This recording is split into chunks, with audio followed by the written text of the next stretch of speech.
Hey everybody, welcome back to Mixing Music Analog and mixingmusicanalog.com, and here on my YouTube channel. And this video is the fourth and final video of our little test that we did between the Universal Audio Apollo X16 and the Quantum 4848. This video here, I'm just going to answer some of the questions that I'm getting asked in the comments repeatedly, address some of the more popular questions in the comments.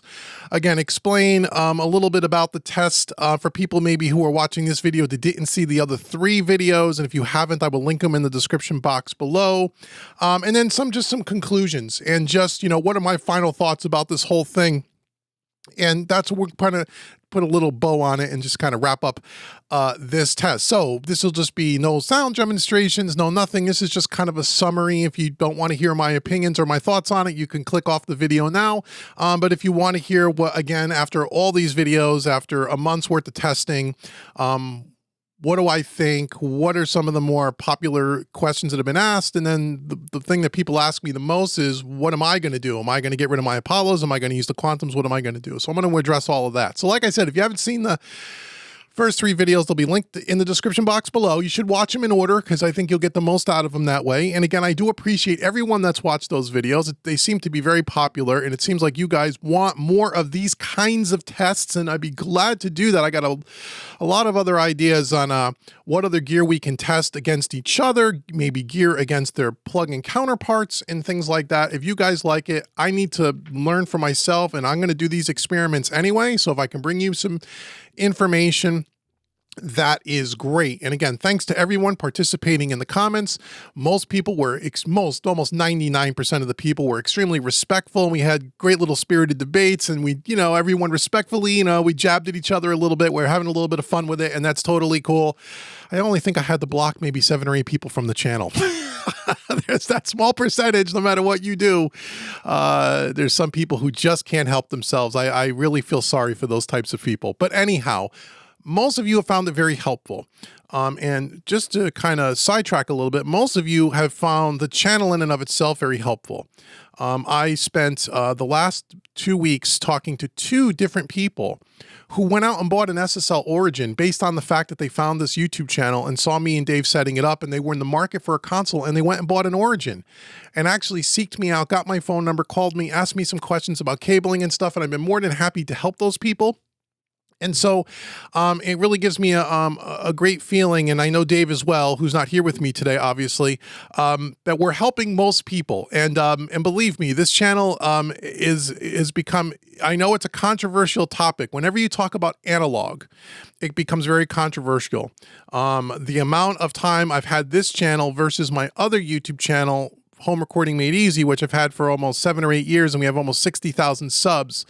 The reaction from people and the amount of, for lack of a better word, hate on that channel is nowhere near what it is on this channel with a much smaller subscriber base. And it's because when you talk about analog, it could become people get very passionate, and some people are just downright rude, unfortunately.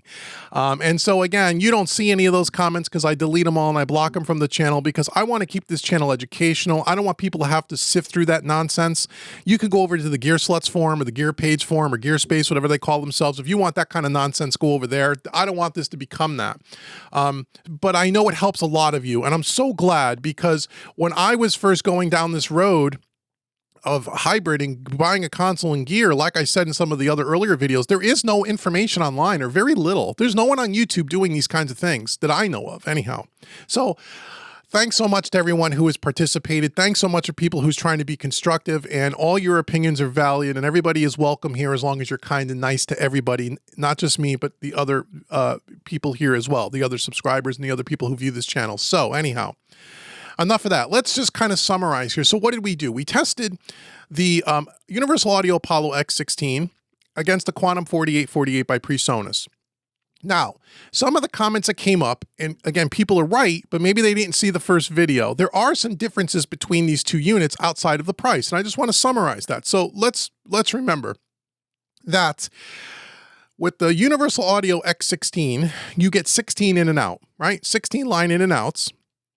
You also get a monitoring section. You have all the DSP chips, right, for the plugins, And you have the ability that if you hooked up your own preamp to it, you could record through the Unison technology, I believe. There's more features in the Universal Audio unit, for sure. It's a different unit than the Quantum with all those extra features.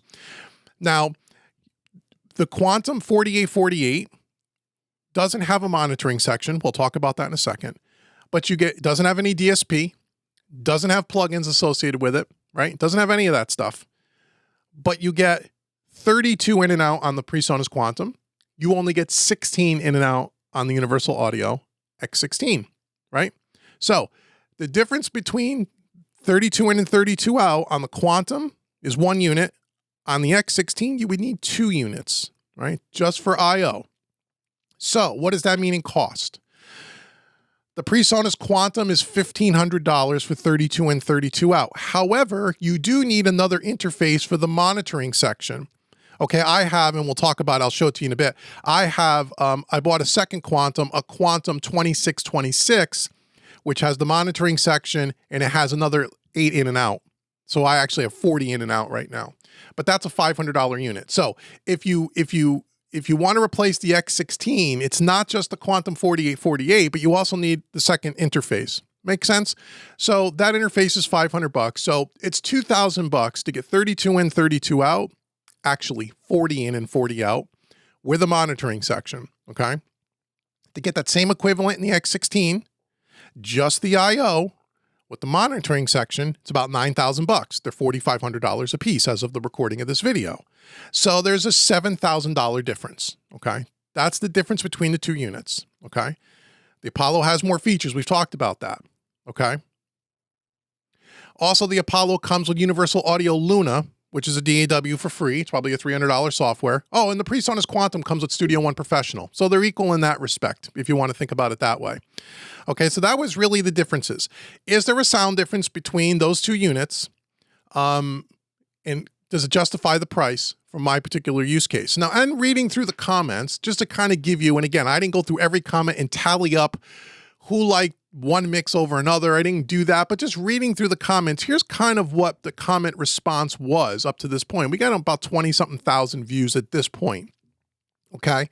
One of the first questions that I get in the comments was, are you going to sell your Apollos?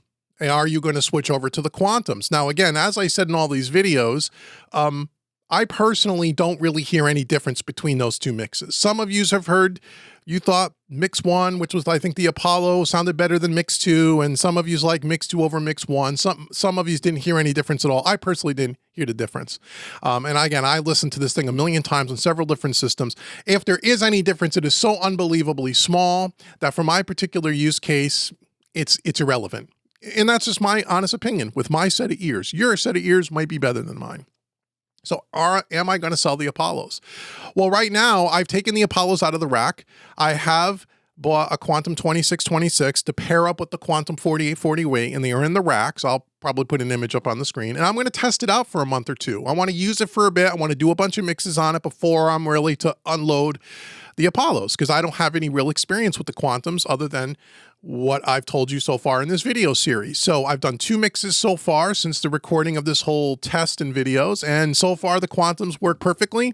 They integrate really nice with Studio One. You don't need to run a secondary app like the console app you do with the Apollos. You don't need to do any of that. So when you use Studio One, the Quantums integrate really nice. Not that you couldn't use another DAW, I just happened to use Studio One. And the 2 mixes that I've done on them sound great. I don't notice any difference. I don't feel like I'm missing anything. Everything seems fine. Now, what is it going to be like a month from now? Are the units going to hold up? Are the build quality the same and all that stuff? I don't know.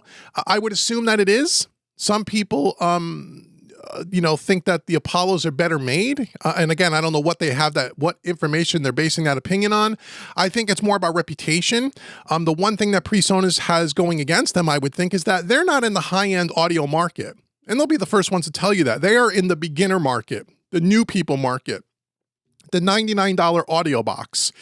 That's their core customer. It's not high-end studios. It's not. They make some high-end gear. They make some really great high-end PA gear, live gear, but they're not in that market. So they have a reputation of making affordable, some people would use the word cheap, affordable equipment. And so I think, I'm not saying that the Quantum is that. I think the Quantum is their attempt to make something a little bit more high-end. I've spoken personally to the project manager of the Quantum at Presonus as part of this whole thing to talk about the inner workings of it and what their thought process is and how can they make it so cheap and all that. And we'll talk about that in a second. And so I wouldn't say that it's not made as good as the Apollo. Universal Audio, on the other hand, has a long history of making high-end quality equipment. They make high-end hardware. They make the 1176. They make the LA2A, right? They manufacture that. All the Apollos are expensive. They don't make a $99 interface like Presonus does with, like, say, the Audio Box. They are looking at a different type of a customer. Typically, their core audience isn't someone who just picked up a DAW and is recording for the first time. So I understand that the reputation of Universal Audio is that they probably make a better product physically maybe than Presonus does. I'm sure that I know that perception is out there, and I can't confirm or deny that.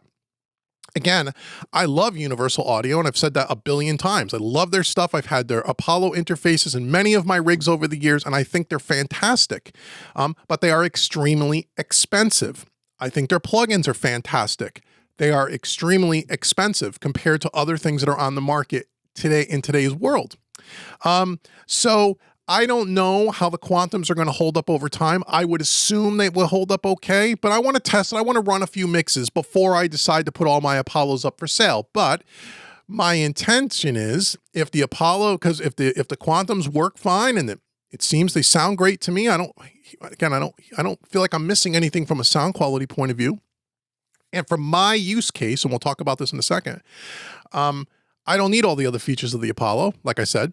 Yeah, then I'm probably going to sell them. I'm going to keep the Quantums because it's a $7,000 difference, $7,000 that I can use to reinvest into my studio that will make a larger impact on the sounds than those converters, right? Make sense? So by the time I'm done selling those Apollos on the used market, because I have 3 of them, and then I buy another Quantum 4848, which will give me 64 in and out. Not that I need that many, but the board is capable of that. So I may as well fill up the board if we're going to do all of this.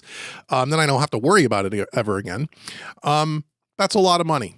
That's a lot of money. And so for me, I can take that money and I can invest it in another piece of gear or 2 or 3. I would love to get a few of the SSL 500 series dynamics that would typically come in a 4000. I would love to get a handful of those and put those in some of the channels and compare those to the plugins that I'm using, because as we all know, the Origin doesn't have any dynamics in it, right? So that's the answer to that question. I probably will sell the Apollos. Right now, we're testing the Quantums, couple of mixes in. They sound fine to me. They integrate really well. I don't have any issues yet, but only some time will tell. The other thing that came up a few times, people said, well, can we have the audio files? Can you guys download them and put them in your studio? And I get maybe at one point I can make those available. I haven't, because I think it's irrelevant. I know YouTube does some things to the audio, but it does them to both of those audio files. So again, it's about the same. And again, I don't know that I have permission to just give those files out anyway, but I don't think that that's really going to change much to me. So right now they're not available. Maybe at one point I'll dig them up and try to make them available. A few other comments that came up that was popular that I just want to respond to that people asked me about. Some people have said that one or the other, depending on which mix they liked, had a little more tightness or a little more high ends in it. So some people would say the Apollo, the purple one, had more tightness and more brightness. And then other people would say the exact opposite, that the green one had more tightness and more brightness. And that's just amazing how we all hear differently. But to me, that might be true. And even if that was true, again, I don't personally hear that, but even if that was true, that much, couldn't that all be fixed with an EQ in the mix when you're mixing through it? If you feel like your mix is a little dull sounding, a little too warm, want a little bit more presence, that's why you have EQ, right? Or vice versa. So to me, okay, maybe one sounds a little different from an EQ point of view if that's what you hear, but that's nothing that is a game changer when you're talking about a $7,000 price difference, again, to me. So that was another thing that came up, and that's how I would just respond to that, is that, yeah, use an EQ. you know, because it's not that much different. Some people had said that the test is completely useless because it's all running through the SSL, that I really should just rip it all down and do it all digital and then compare the two units. And again, I understand that point of view and I don't disagree, but I'm not going to do that. I mean, I did this test based on my use case with my setup. There's no advantage to me doing this digital. You know what I mean? So in other words, I'm running it through a console. So that's how I'm going to test the stuff. How does it behave in my particular environment? If you want that test, I would say to those folks, go get the units, do it yourself, put up a YouTube video and let us all go watch it. Or see if there's someone else on YouTube that's already done it. There's no reason for me to do that. Everything that I do on this channel, or that Dave and I do together, has to do with the way we're using the gear, the way my studio is set up.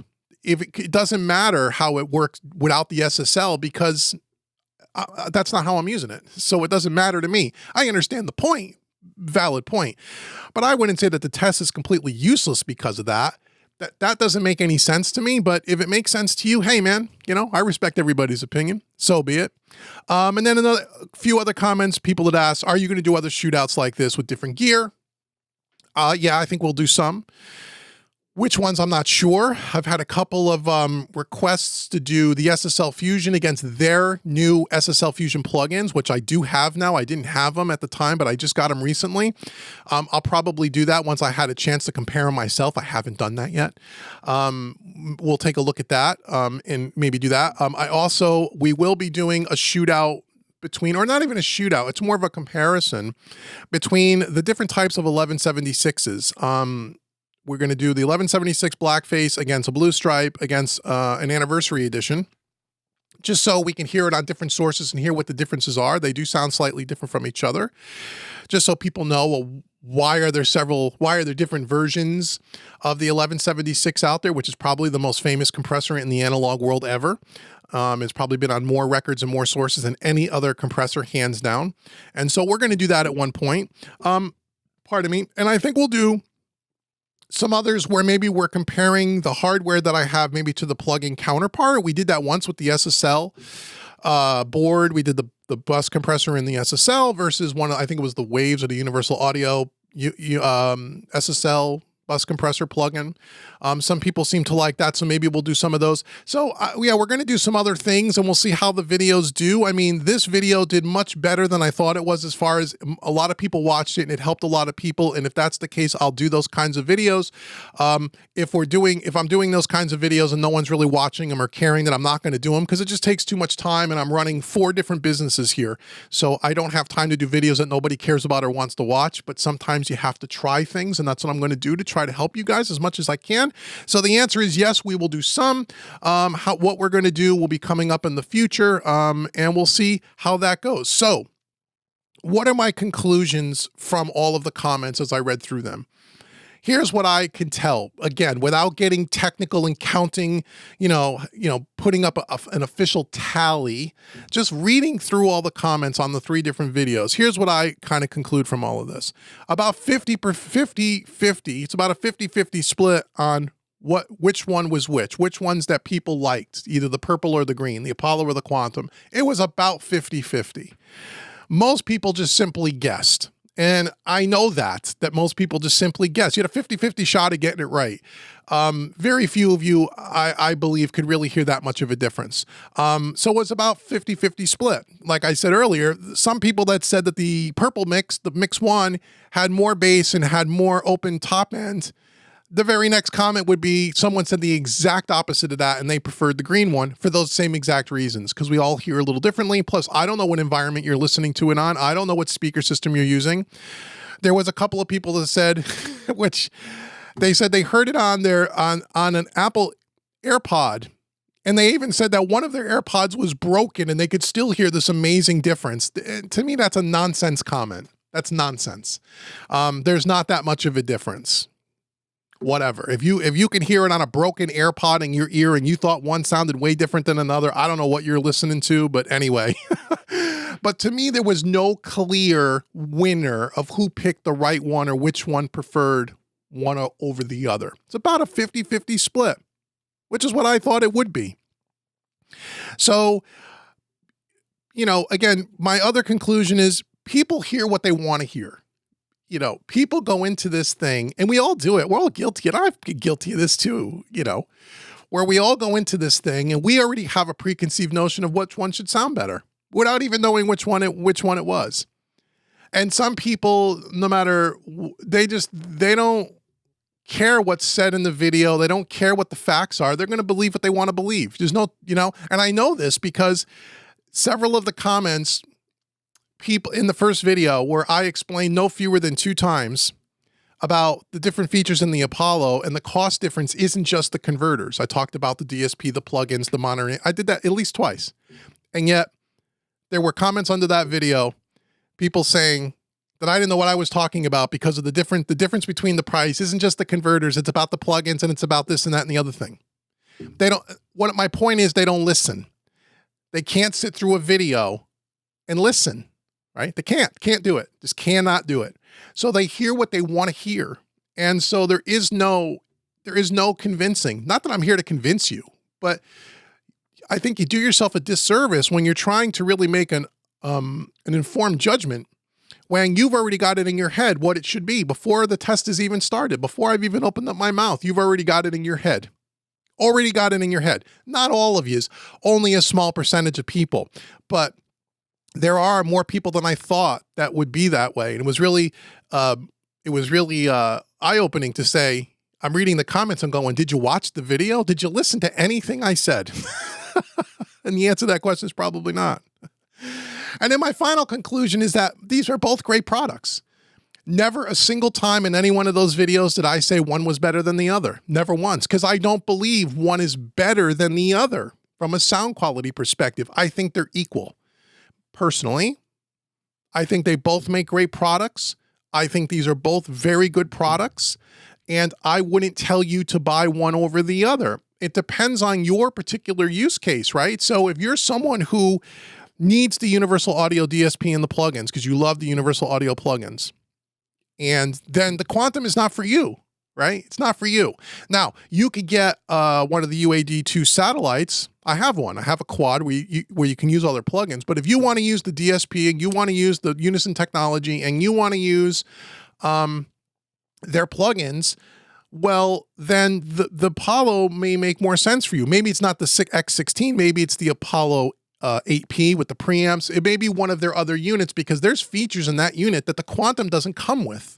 That's why the Quantum is so less expensive, right? So it really depends on your particular use case. And so I'm not telling you one is better than the other. I think they're both fantastic. For my particular use case, as I've said, I'm not using all those features. I'm just using it for the I/O and the conversion. And to me, the Quantum sounds equally as good to me. And so that price difference is just too big of a price difference to ignore. It just is. I can use that money in better ways. For me personally, some of you would agree with that statement. Some of you would tell me I'm crazy, and that's okay. I love all of you. But I would also be willing to say to the people that say, you're crazy, just keep the Apollos, you know, and some people will just say the Apollo is better. That's their comment. The Apollo is better. For no other reason. They have nothing to base that on except that's what their statement is. And I would say this, I guarantee that if you and I were standing in the store with both of those units on the counter and it was your credit card that was going out to pay for both of them, would you spend the extra $7,000 it would cost to get the same amount of I/O? Would you spend that money? I bet you most of yous wouldn't. Unless you had a real need for the features that are in that Apollo that I don't personally need in this particular rig, right?